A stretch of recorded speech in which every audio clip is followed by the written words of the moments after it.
استعمارگران کوشیدند هویت هزاره ها را از بین ببرند.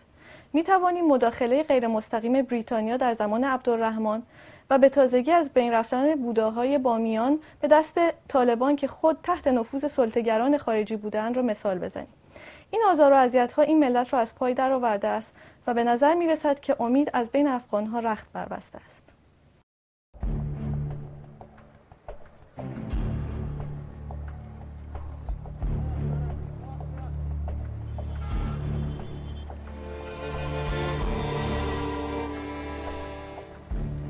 تاریخ افغانستان اندوهناک است. افغانستان آوردگاه جنگ‌های داخلی است که آغاز آن به زمان اسکندر بزرگ برمی‌گردد.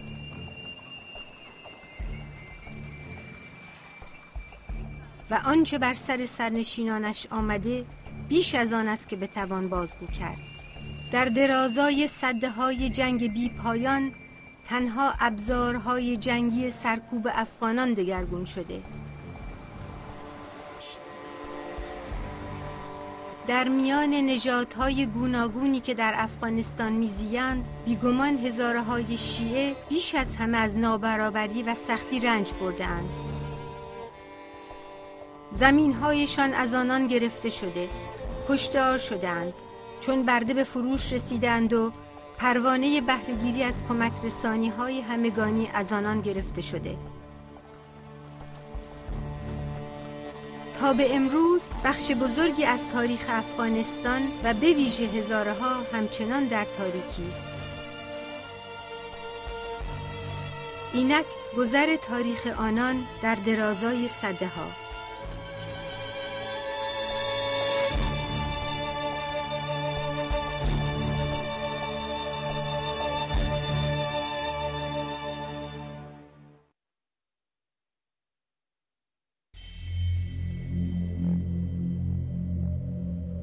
بر پایه تاریخی افغانستان رشته‌ای میان آسیای میانی، خاور میانه و هندوستان است.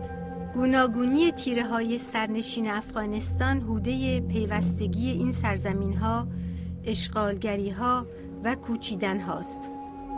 در میان ده‌ها نژاد گوناگون، ترکمن، هزاره، پشتو، تاجیک و ازبک را می‌یابیم.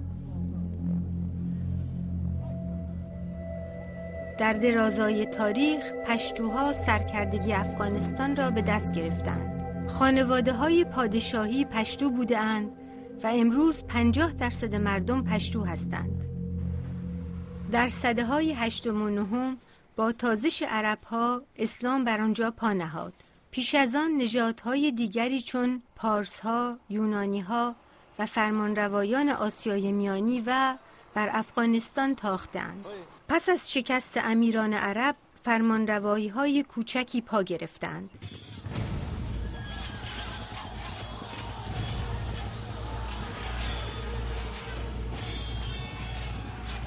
در سده 13 تازش مغولان همچون ابری سیاه بر آسمان این سرزمین ستمدیده سایه افکند. با همه پایداری‌های مردم تازشگران توانستند سرکردگی بخش گسترده از این سرزمین را تا پایان سده 16 به دست گیرند. پس از فرو ریختن چیرگی مغول، افغانستان در دامن آتش جنگ سردارانی که بر خاکش چشم داشتند در آشوبی چون امروز فرو رفت. ارتش‌ها رسیدند و آنچه را که به دست تازشگران پیشین ویران نشده بود ویران کردند، تازیدند، کشتار کردند و شهرها را یکی پس از دیگری با خاک یکسان کردند.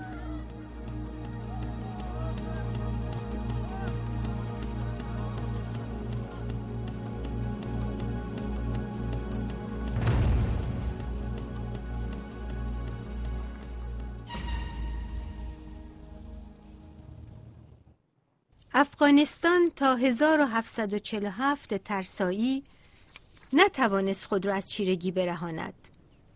در این سال با درگذشت نادرشاه پادشاه ایرانی، آسیای میانی برای چندی بی سرپرست ماند. یکی از سرداران افغانی، احمد شاه، بهره جست و بر تخت فرمانروایی نشست. احمد شاه پشتو بود و خاندان او 200 سال پی در پی بر افغانستان فرمانروایی کردند. احمد شاه توانست نژادهای گوناگون افغان را به هم بپیوندد و بر بخشی از سرزمین‌هایی که امروز در ایران، پاکستان و شمال هند و ازبکستان هستند چیره گردد. جانشینان او نتوانستند این امپراتوری گسترده را که 50 سال جنگ و ستیز میان سرکردگان بومی برای دست یافتن به فرمانروایی آن را از هم پاشیده بود سرپرستی کنند. در این ستیزها بسیاری از افغانها به چشم خود دیدند که زندگی آنان به دست خودی همان گونه ویران گشت که به دست تازشگران بیگانه. در آغاز سده 19 با روی کار آمدن 2 نیروی نوین بیگانه، امپراتوری انگلستان و روسیه تزاری، کارهای درون مرزی افغانستان آشفته تر شد. این 2 امپراتوری بزرگ بر چیرگی افغانستان کمر بستند. در این دوران که آن را بازی بزرگ می نامند، آنها از دست اندازی به دولتهای خودگردان و به یوغ کشیدن مردم و سرزمینها دست نکشیدند. برای افغانها هوده این دست اندازی ها بسیار ویرانگر بوده. ارتشهای اروپای امپریالیست به گسترش این جنگ های خانمانسوز دامن زدند و این سرزمین های آسیب دیده را تنگ دستتر و ویرانه تر از آنچه بودند کردند تا سال 1973 و پایه‌گذاری جمهوری. پادشاهان پشتو بر کشور فرمانروایی کردند، اما این رژیم سیاسی نوین نیز نتوانسته پاسخگوی نیازهای نخستین و درخواستهای مردم باشد. تازش شوروی در 1979 آغاز یک دوره 25 ساله رنج و جنگ‌های بی‌پایان است که دگربار افغانستان را ویران ساخته. گنجینه فرهنگ گسترده این کشور همچون امید افغانان برای داشتن یک زندگی آراسته و بازیافتن آرامش برباد رفته.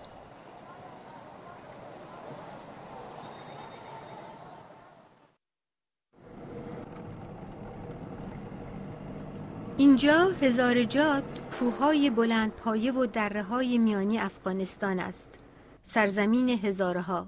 تاریخ هزارها همچنین کوهستان‌های باشکوه پوشیده از راز است.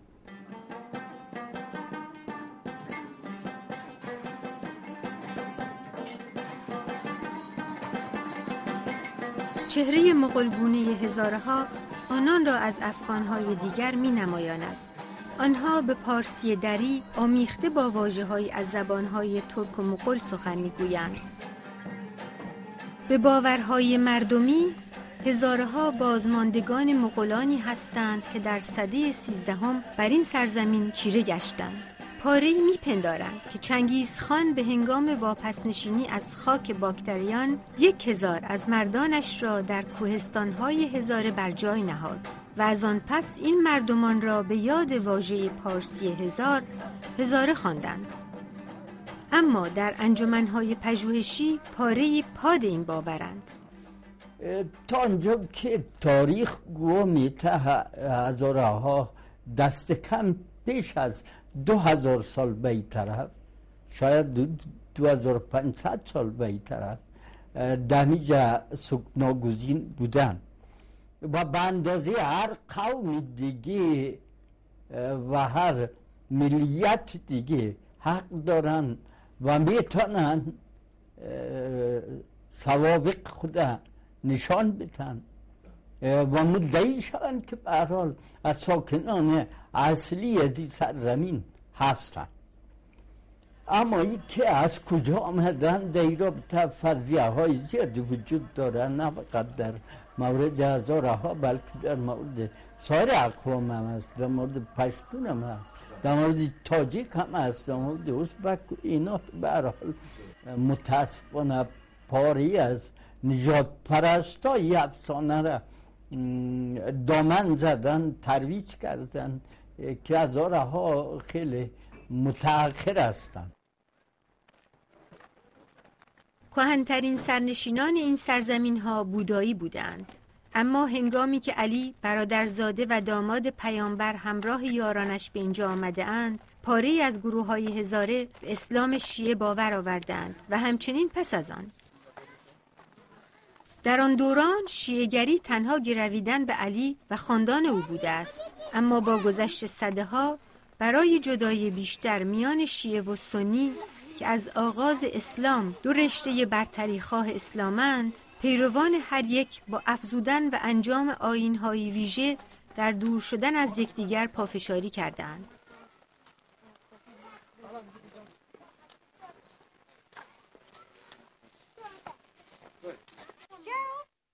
هزاره‌ها تا پیش از چیرگی پشتوها بر سرزمین‌هایشان در پایان سده 19 زنان را برابر با مردان می‌دانستند. جایگاه اجتماعی زنان به گونه‌ای بوده که در کارهای خانوادگی با آنان رایزنی می‌کردند و آزادی درگیری با مردان را داشتند و این درست وارونه روش‌هایی است که امروز در دهکده‌های افغانستان از آن پیروی می‌شود. در گذر سده‌ها در پی تاخت و تازها هزارها ناچار شدند به کوهستان‌های هزارجات پناه برند. در این زمین‌های سخت آنها توانستند راه زنده ماندن را بیابند. آنها با ساختن شمشیر و سپر در ساختن ابزارهای آهنی و همچنین ابزارهای کشاورزی ورزیده شدند. آنها تا 1892 توانستند خودگردانی خود را در برابر زورمندان نگه دارند. اما سرکرده افغان عبدالرحمن به آزادی آنها پایان داد.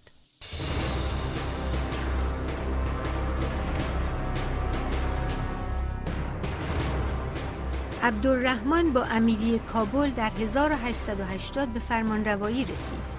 در آغاز آزردن هزارها بیشتر در زمینه سیاسی و مالی بود، اما با پایداریشان در برابر او عبدالرحمن در سرکوب آنان به خشم گرایید و هزارها ناچار به ستیزه با او برخاستند. او دودمانهای هزاره را یکی پس از دیگری به جنگ کشاند.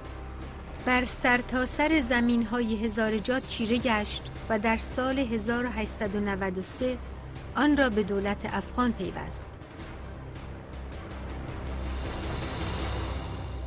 سپاهیان عبدالرحمن به زنان هزاره تجاوز کردند، خانه‌های آنان را چپاول کردند و بچه‌هایشان را به بردگی کشاندند.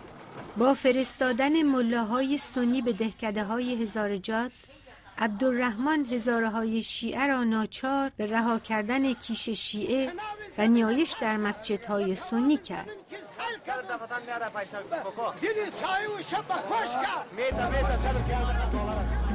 پایداری هزارها در برابر نیروی عبدالرحمن به سختی سرکوب شد و با دادن فرمانی آزادی چرا در چراگاه‌های بارورشان به کوچگرایان پشتو واگذار شد. کوچی‌هایی که امیر را در چیرگی بر این زمین‌ها یاری داده بودند. کوچی‌ها نزدیک به 90 سال از این فرمان بهره بردند. پاره از آنان زمینداران بزرگی شدند، دژهای خشتی ساختند که امروز هنوز ویرانه‌های آن در سرزمین‌های هزارجات پابرجاست.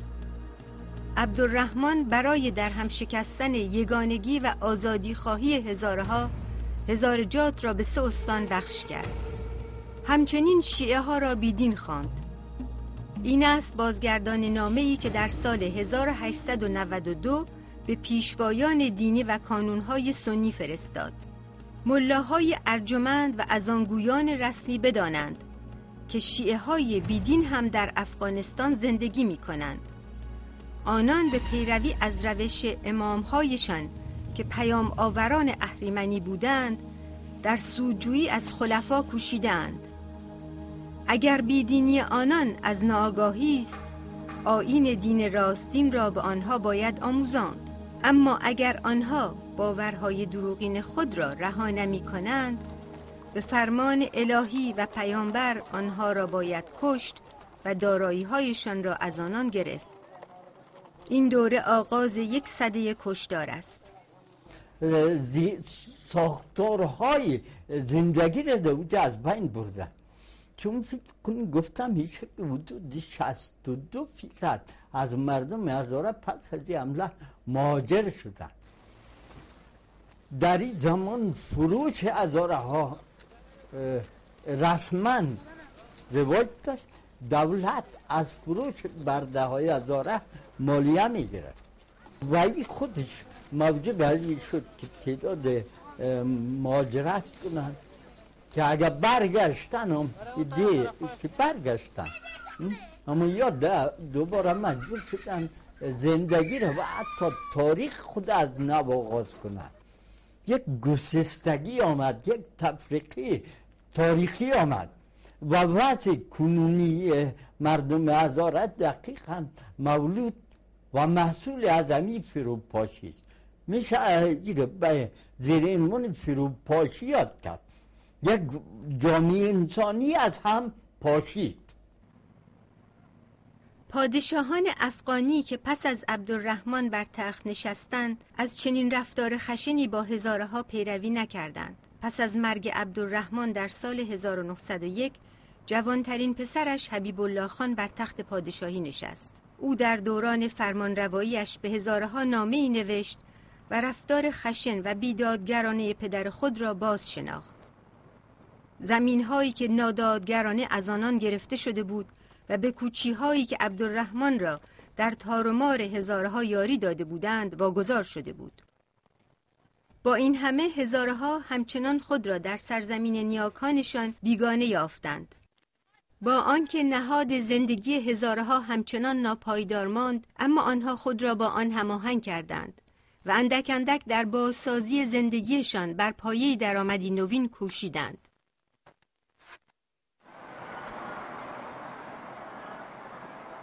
در 1994 سرپرستی بازمانده این کشور ویرانه به دست سپاهیان مجاهد می‌افتد که پس از آزاد کردن میهن از چیرگی 10 ساله شوروی بر سر رهبری با یکدیگر درگیرند. درست در این زمان است که جهان با نام طالبان آشنا می شود. آنان دست پرورده های اسلام آبادند که برای نگهبانی کالاهای بازرگانی در راه میان پاکستان و آسیای میانی گمارده شده بودند و توانستند گروه‌های دیگر مجاهدین که چپاولگر کالاها بودند را پس زنند. آنان توانستند بر قندهار چیره گردند و به تندی با گسترش چیرگی بر سایر بخش‌ها در سپتامبر 1996 بر پایتخت کابل دست یافتند. بسیاری از افغانان خسته از درگیری‌ها و نابسامانی‌ها از روی کار آمدن طالبان به جای سرکردگان جنگنده خشن و نادرست پیشین دلگرمی یافتند. شوربختانه برای افغانان فرمانروایی آنان یکی از دلخراش‌ترین و سیاه‌ترین برگ تاریخ کنونی افغانستان شد.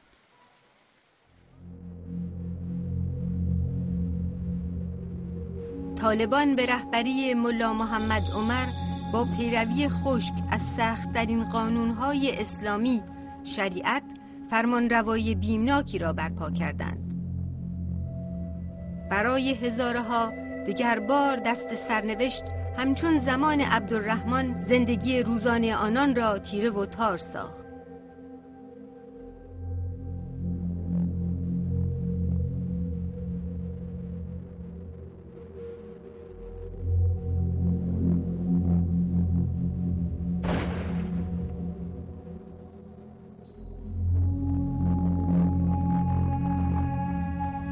طالبان با فتوایی کم و بیش همسان نامه عبدالرحمن به سرپرستان دینی و کارگزاران آیین‌ها دستور دادند. شیعه ها بیدینند، بیدینی آنها به خوبی نمایان است. بایسته است که همه دینداران پیرو پیامبر آنان را از خود برانند. ما خواستاریم که شیعه ها را به نامسلمانی بازشناسند و برای باورهای بیدینیشان از ورود آنها به مکه یا مدینه جلوگیری شود. هنگامی که از بیم دشمن هزارها ناچار به رها کردن سرزمینشان شدند، به کوهستان‌های ناپذیرای شمال افغانستان پناهیدند.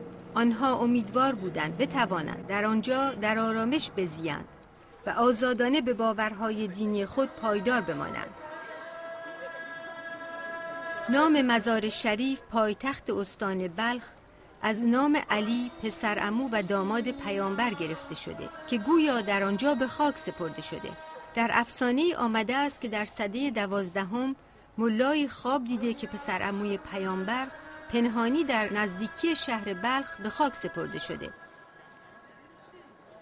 سلطان زمان پس از کندوکاو دستور داد در جای نشان شده مسجدی بسازند. امروز یکی از جایگاه‌های دینی مسلمانان چه سنی و چه شیعه است. هنگامی که آتش جنگ‌های شهری میان مجاهدین سرتاسر کشور را به ویرانی کشانده بود، مزار برای هزارها تاجیک‌ها و ازبک‌هایی که در آنجا میزیستند همچون آبادی آرامی بود.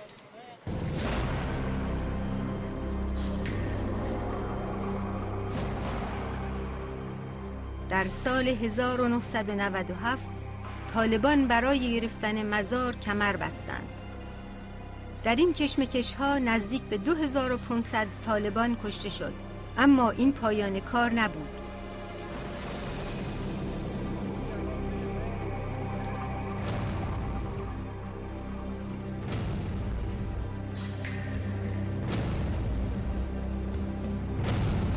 طالبان کینه توزانه به آنجا تاختند.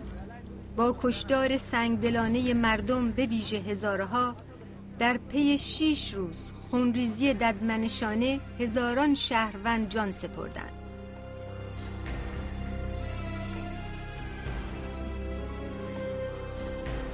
اونا که آمده یک دفعه یک تعداد مردم اینا را راه داد، از چاپاچارسون راه داد، در منطقه مزار یک دم گرفت لغت کرد آمد که آمد اونک چیزی که وی که پای داشت خود رفت دکو بالا شد، وی که بے پای بود غریب بیچاره بود، اینجا که مانا گرفت از یخنش گرفت کشت دیگه. یک تعدادش برد بندی کرد و یک تعداد دیگه‌اش رو برد ایندا قندار برد. 3 سال پادشاهی کرد دیگه، تمام منطقه را گرفت یک دم. مذهبش میگفت مذهب دیگه به غیر از سنی شیعه باید نباشد این منطقه، کلگی یک مذهب باشه. این مقصدش هم میگه. ما در دکان بودیم، آمد ما را زمین یخنیم گرفت کش کرد، ما را پرسان که از آرسیم، ما را پایین کشید، سری داکسان بالا کرد، با یک دوسیه چند خنداق هم زدک، ما را موبس برد. تا موبس این دمیج موبس برد تا نماز دیگر موبس بدیم، بعد نماز دیگر ما را در کانتینر قبا کرد، در شبرغان بردک. ما را میگفتن شما حزب افغانی نیستیم. ما به خاطر که صاحب خانه را بیرونی آمده کشیده نمیتونه ایستادگی میکردیم که نمیدونیم خانه از ماست، ما افغانیستیم و تا یک نفر هم از افغانیستیم ایستادگی میکردیم. به این خاطر چند دفعه قبل هم که آمدیم میگفتن 10,000 نفر کشته شده، خب معلوم نیست 10,000 بود یا کم بود، مقصد کلا کشته شدن، تعداد کمش فرار کردن. به این خاطر می بغضشان زیاد بودن، به این خاطر با ما بدرفتاری میکردن. افزون بر گرفتن جان صدها تن، طالبان نمادهای شناسه هزاره را نابود کردند. به ویژه آرامگاه عبدالعلی مزاری را که پیر پارسای هزارها به شمار می آید. این رهبر سیاسی پایه‌گذار حزب وحدت است، نخستین حزبی که به هواداری از هزارهای شیعه پرداخته. همچنین این حزب توانست به پشتیبانی از هزارها در سازمان ملل و کانونهای جهانی برخیزد. پاسدار خوشپیمان عبدالعلی مزاری که او هم کشته شده است در کنار او به خاک سپرده شده.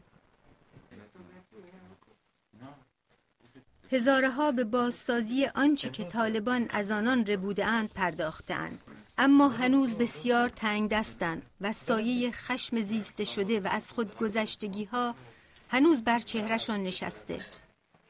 زیر پوشش پاکسازی دینی طالبان توانستند آنهایی را که ناپاک و در خاک خود بیگانه میپنداشتند به زانو درآورند. از هیچ کس نگذشتند. آنان با رنجوران هم به سنگدلی برخورد کردند. با این همه همچون دوره‌های دیگر تاریخ آدم‌هایی بیباک و پردل به یاری ستم دیدگان شتافتند. در میان آنان این زن جوان که آن روزهای تلخ را به یاد دارد. بعد از ظهر بود و من خانه بودم، همراه خواهرها و برادرای کوچکتر از خود. پدرم برادرایم در شهر بودن مصروف کار خود. سر صدا بلند شد. فهمیدیم که وضعیت به هم خورده، باید هر کی در گوشی از خدا بگیره، وقتی رزی که احتمال راکت و مشک چیزی بود. من خواهر برادرای کوچک در زیر زمینی بردم، خودم دم در کوچه منتظر بودم تا برادرم یا پدرم بیاین. اگالت نارامی به من دست داد. وقتی روزی کوچه را باز کردم دیدم تعداد زیاد از مردم، اکثریتش از ملیت هزاره، از منطقه شمال طرف ما که به نام نور خدا این نوم شهر مزار است برآمده بودن. اطفال، زنها، پیر، جوان، کسی در دستش دوشک، بالشت، کسی در دستش خوراک کباب طرف شهر می آمدن. می گفتن ما روضه شریف میریم، زیارت حضرت علی میریم، اونجا میخوایم امتر از اینجا اونجا باشیم. در بین این مردم ما دو طفل کوچک دیدم، دو پسر بچه که سن یکش 4 سال بود، سن دیگه‌ش هم 7 تا 8 سال. این دو طفل خرد گریه میکرد. در این مردمی که همراهش بود سن یک از خانمایی که چادری داشت صدا میکرد خاله. فکر کردم شاید مادرش، خواهرش کسی باشه. برش دشنام داد، گفت از من دور شو. نمیخواستی طفل همراهش بره. متاثر شدم چون طفل خورده بود، کودک بود، نیازمندی داشت، ضرورتش بود که امون لحظه کسی باید رو حمایه میکرد. صدا کردم برش، گفتم بیا طرف ما. اردیشانه در دهلیز خانه بردم. بعد از او گفتم که در زیر زمینی برین چون وضعیت خوب نیست. صدا بلندتر شد. مادرم گفت که بعد امروز خود نگاه نکنم طفل را. از ملیت ازاره هستن میگه میفهمید که طالبا اگر بیاین اولین بار با می مردم هر برخورده که میکنن با می نمیکنن. برشان گفتم فرق نمیکنه. قرار باشه اگر ما بمیریم، اگر خداوند خواسته باشه این دو طفل خرد باعث میشه شاید ما از بین بریم، اما اگر زنده هم بانیم شاید این دو طفل خرد اینا چی گناه دارن. وقت صبح شد برش نان دادم. 1-2 ساعت گذشت گفت نه ما را خانه ببرین، مادرم جگر خون میشه. یک برادرم از خودم خورد است. هر دو طفل گرفت همراه خود برد تا یک فاصله برده بودش تا نزدیک خانه. بعد از دیگه ندانستم بچه ها کجا شدن، مادرشان آمد یا نامد ندانستم. اما مثل یک خاطره همیشه در زندگی من به یاد مانده و راستی بسیار زیاد تاثیرم کرد.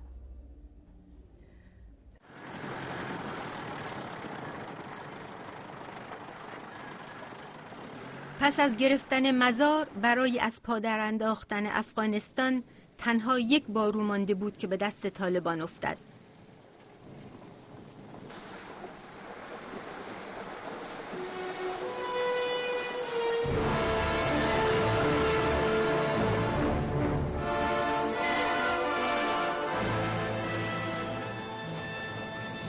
در کوهستان‌های هزارجات گذر فصل‌ها یکی پس از دیگری زندگی سخت و پررنجی را برای روستاییان به بار می‌آورد.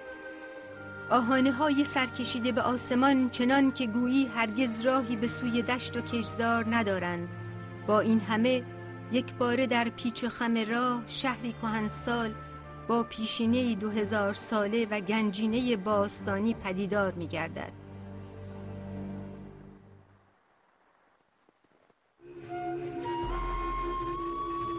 بامیان شهری که در سر راه ابریشم یکی از جایگاه‌های گذر میان شرق و غرب بوده و کاروان‌هایی که راه میان چین و خاور میانه را می‌پیمودند در اینجا می‌آساییدند. این شهر کانون فرهنگی هزاره است. همچنین جایگاه پرستشگاه‌های بودایی، هندو و جایی سازگار برای دین‌ها، فلسفه و هنر بوده است. کشیش‌های بودایی نگاره‌های دیواری در دل غارهای کوچک کوههای بامیان به جای نهادند. دو پیکره بودا ایستاده سرافراز بر دره آباد به بلندی 55 و 38 متر گواه گذشته فرهنگی و تاریخی بامیانند. کشیش‌های بودایی با پیکره‌های دینی و نگاره‌های دیواری نازک با رنگ‌های درخشان غارهای خود را آراسته بودند. اما با گذشت زمان این آفرینش‌های هنری به زور سرکردگان جنگی و به دست تنگ دستان بامیان برای فروش به ویژه در پاکستان از میان رفتند. زمانی رهبران دینی پیکره‌های بودا را پاد اسلام خواندند. از این روی تندیس کوچک بودا را که میان دو بودای بزرگ جای داشته در زیر کوبش پتک فرو ریختند. با دستبرد به این پیکره ها پول اندکی به تنگ دستان بامیان رسیده، اما فروش آنها جیب رهبرهای بومی را پر کرده. با همه این آسیب ها بوداها در درازای سدها دوستداران هنر بودایی و تاریخ شناسان و جهانگردانی را که از 4 سوی جهان آمدند را به سوی خود کشاندند.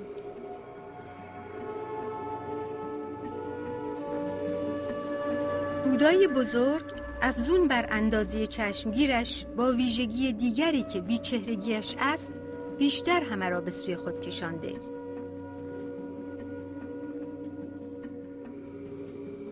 آیا این میتواند کار چهر ستیزان مسلمان باشد؟ اما ریزه‌کاری برش چهرهش نشان از آن دارد که با خواسته ویژه‌ای این گونه آفریده شده است. باستانشناس نامور افغانی که استاد دانشگاه استراسبورگ است، از دیرباز در پی یافتن این راز است.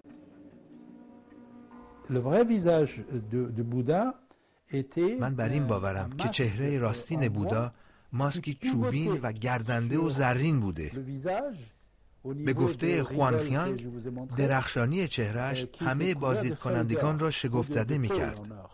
یک تاریخ نویس مسلمان که من هنوز پژوهش‌هایم را درباره‌اش پایان نرسانده‌ام میگوید چشم‌های گوهرنشان او شبها می‌درخشید. این سنگ‌های سرخ رنگ بیگمان از پرتویی که از پشت آنها می‌آمده می‌توانستند در شب بدرخشند. از این رو این کار چهره ستیزها نیست و برای شگفتی جهانیان بودای بامیان این چنین آفریده شده بود.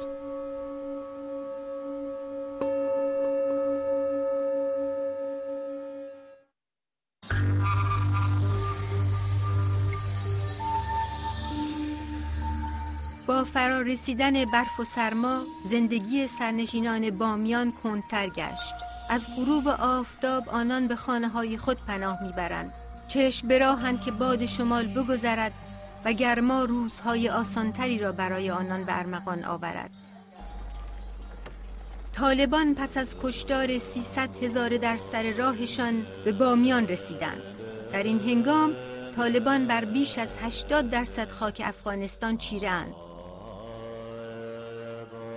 اما تنها 3 کشور پاکستان، عربستان سعودی و امارات متحده عرب آنها را به رسمیت شناختند.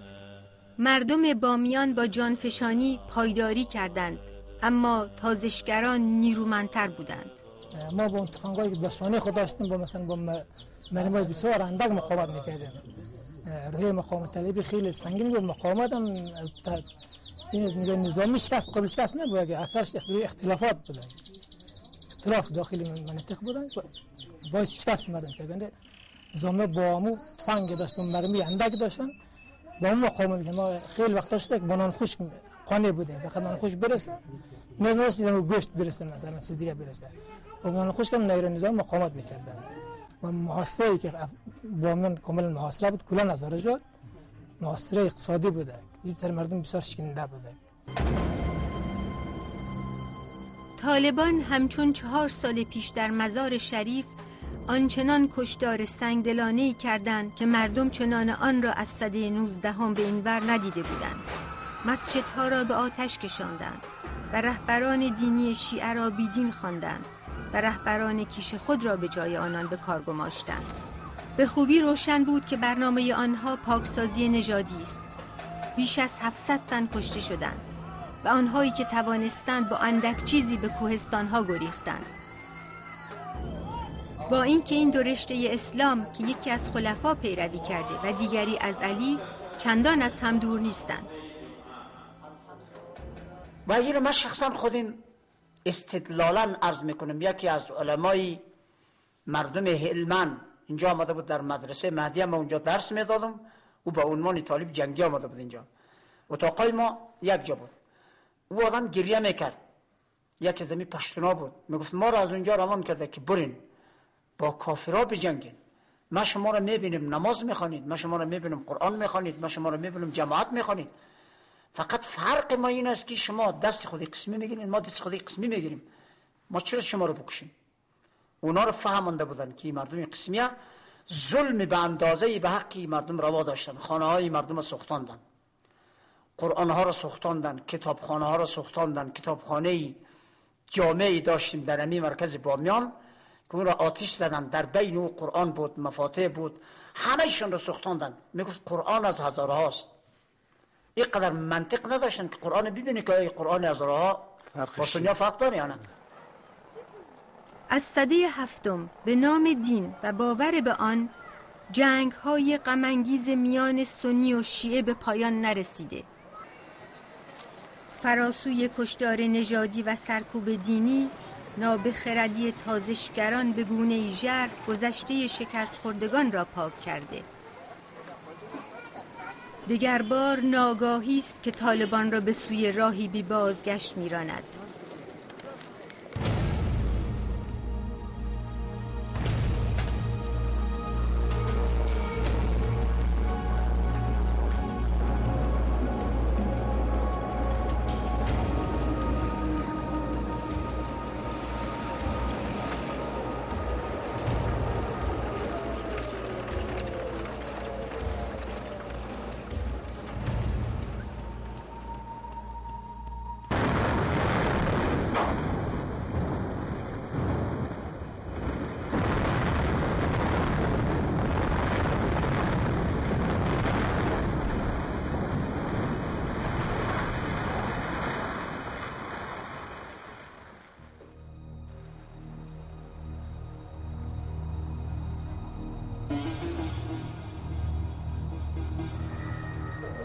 روزی در ماه مارس 2001 جهانیان شگفت زده دیدند چگونه پیکره‌های بودا که بامیان بیش از 2000 سال از داشتن آنان سربلند بودند برای همیشه از میان رفتند.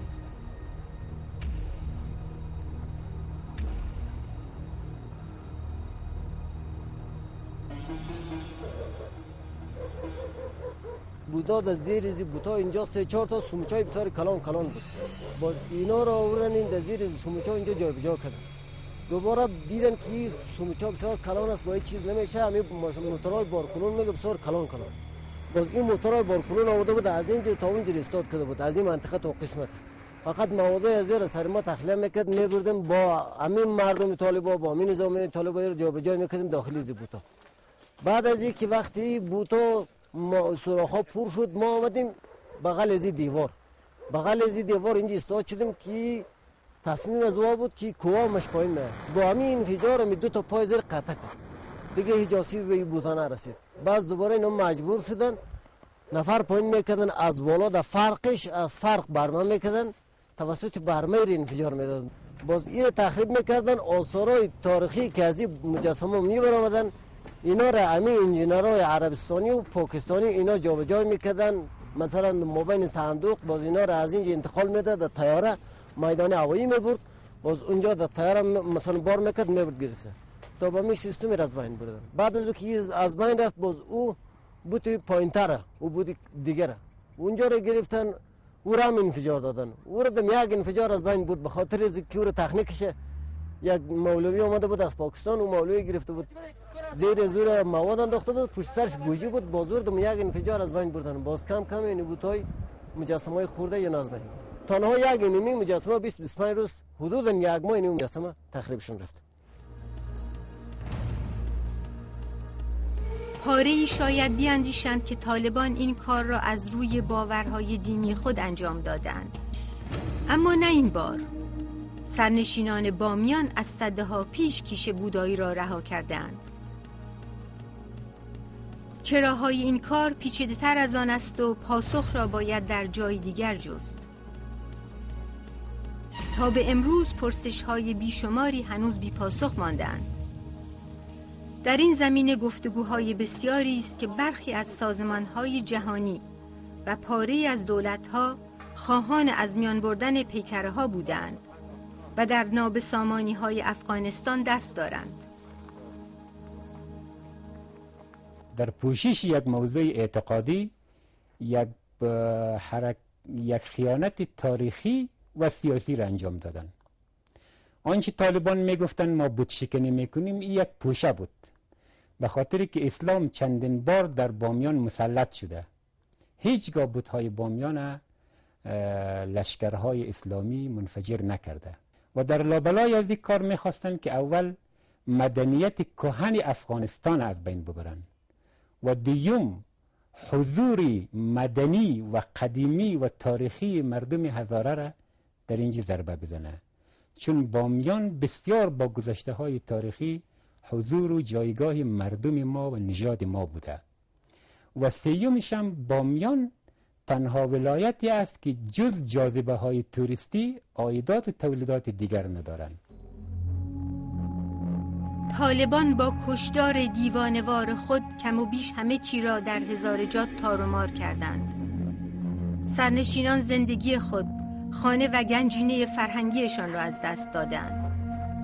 اما آنهایی هم که به نام رهایی بخشان به مردم امید دادند، خود نیز بیشتر تیره های گوناگون بامیان را به جان هم انداختند. به جای آنکه در بازسازی ویرانه ها به یاری مردم بشتابند، آنان نیز بازمانده های گنجینه تاریخی اینجا را که گواه باروری گذشتشان بود را چپاول کردند. هزاره ها امروز دیگر چیزی از گذشته پرشکوه نیاکان خود به یاد ندارند. با این همه نیاز است که آنان دگربار امیدوارانه در پی بازیابی ریشه و شناسه خود و دستیابی به آرامشی که از دیرباز آرزومندند باشند.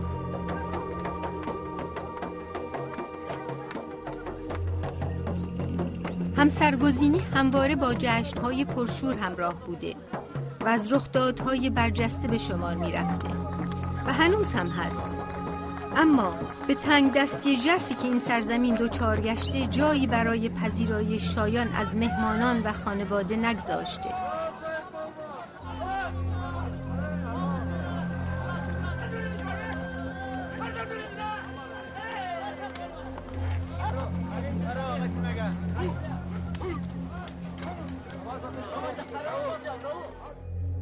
امروزه مردم هنوز در غارهای پیرامون جایگاه تهی از بوداها میزیند یا در دهکده‌های دورافتاده‌ای که دسترسی به آب و برق ندارند.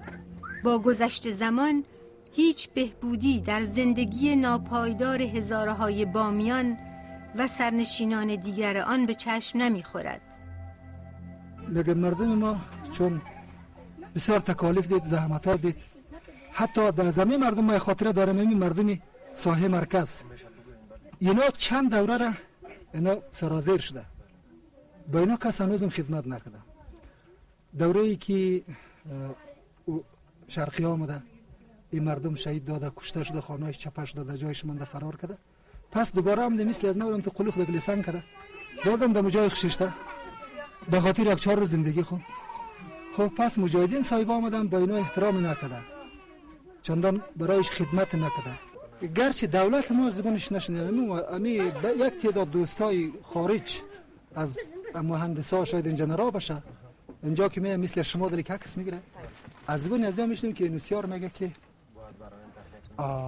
باید تخلیه کنه. میگم شاید دولت در خدمت مردم آماده خدمت شو، اینا را قناعت بده که مردم از ما سالها ضربه خورده، شهید داده، هر قلوخ ازی به خون یک انسان برابر شده.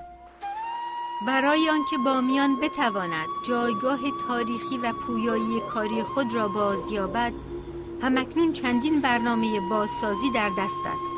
به نوشته خوانزان، کشیش بودایی که سده 7 از راه ابریشم به این سرزمین رسیده، پیکره درشت بودا به بلندی بیش از 300 متر در جایی زیر ویرانه‌های پرستشگاه بودایی در شرق کوهستان بامیان نزدیک بودای ایستاده خفته است.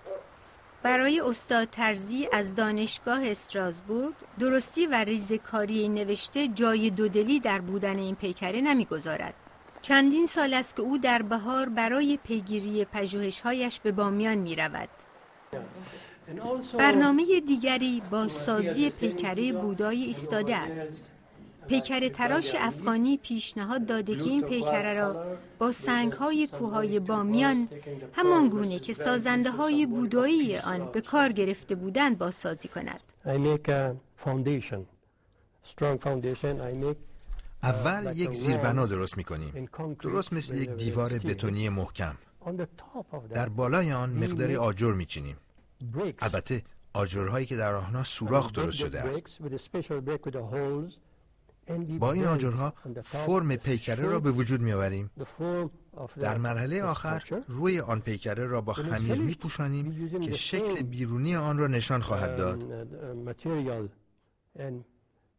من می‌خواهم که پیکره ها را به همان سبک که ساخته شده بودند دوباره بازسازی بکنم.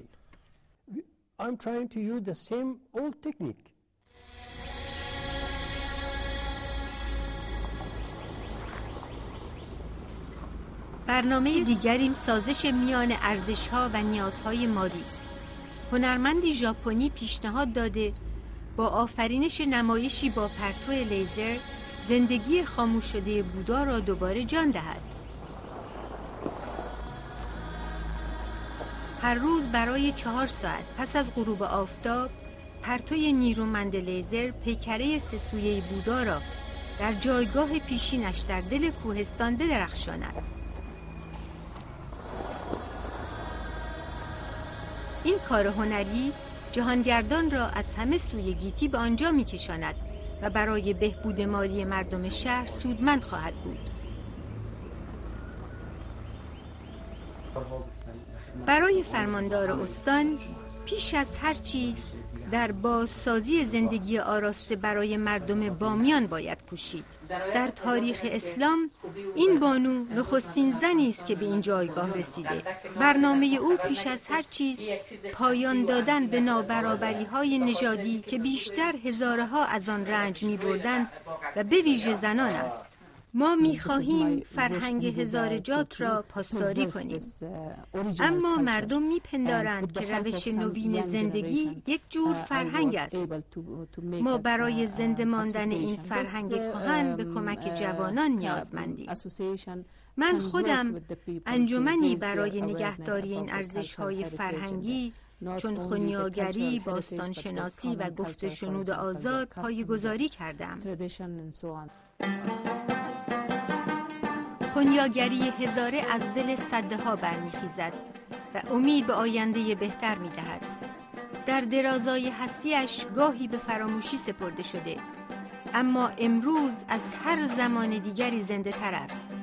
این جوان خنیاگر چامه‌های پهلوانی افغانی را می‌خواند که سرگذشت دوران تاریک نیاکانشان و همچنین رویاهایشان را بازگو می‌کند.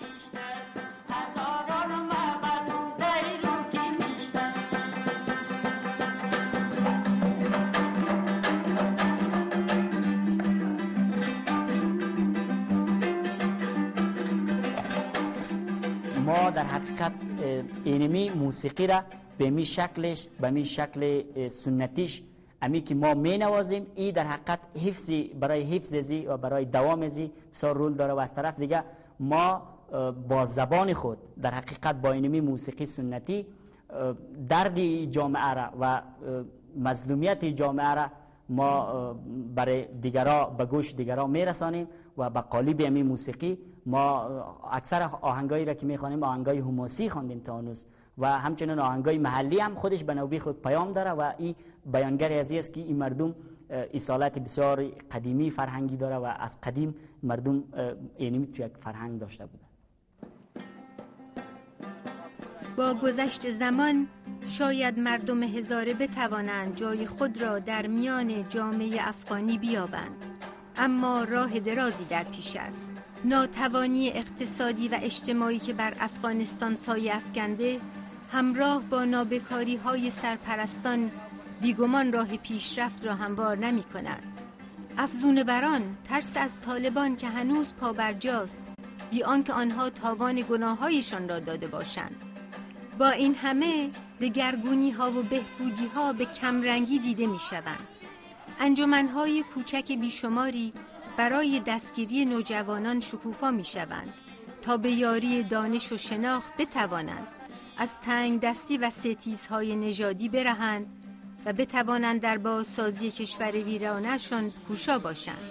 نشان دیگری که چهره میهن را به کندی دگرگون می‌کند جایگاه هرچه بیشتر زنان در اجتماع افغان است. کارهای کلیدی که در گذشته در دست مردان بود، وزیری، سرپرستی انجمنها، روزنامه نگاری، کارگزاری اندک اندک زنان آنان را به دست می آورند. آنچه که در زمان طالبان به بهای زندگیشان هم شدنی نبود. این بانوی پزشک که امروز به کار سیاسی پرداخته بیش از هر کسی می داند که برای پذیراندن مسئولیت دولت در پایداری بیدادگری و نابرابری ها هنوز چه نبرد سختی در پیش است. تا زمانی که ما کار را به دست آنهایی که توانایی کار را دارند نسپاریم و تنها به پخش کارها بر پایه چند درصدی هر گروه نژادی دلخوش کنیم، چیزی درست نخواهد شد. روشن است که هم نیاز به زمان است و هم دگرگونی رفتارهای اجتماعی که بتوان کارایی را از نژاد و زبان و دین برتر دانست. Then only the ethnicity in language and religion. The job in Afghanistan is not complete. من بر این باورم که کار در افغانستان هنوز جا نیفتاده.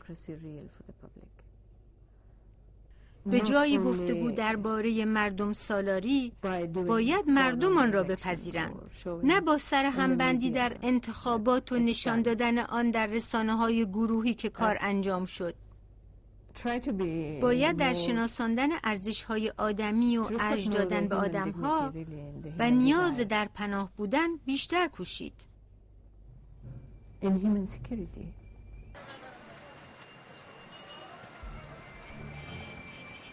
پس از 100 ستمکاری، تلخکامی هزارها به خوبی دریافتنی است. با همه اینها، آنها همیشه این خواست ژرف را دارند که گذشته تاریخی و ارزشمند خود را بشناسند و بشناسانند. از پیش از تاریخ تا به امروز بازمانده‌های باستانی بسیاری گواه دوران پارس، بودایی و اسلام به دست چپاولگران و سرکردگان جنگی از افغانستان ربوده شده و هر روز بیشتر و بیشتر افغانها را از ریشه ها و ویژگی هایشان دور کرده است.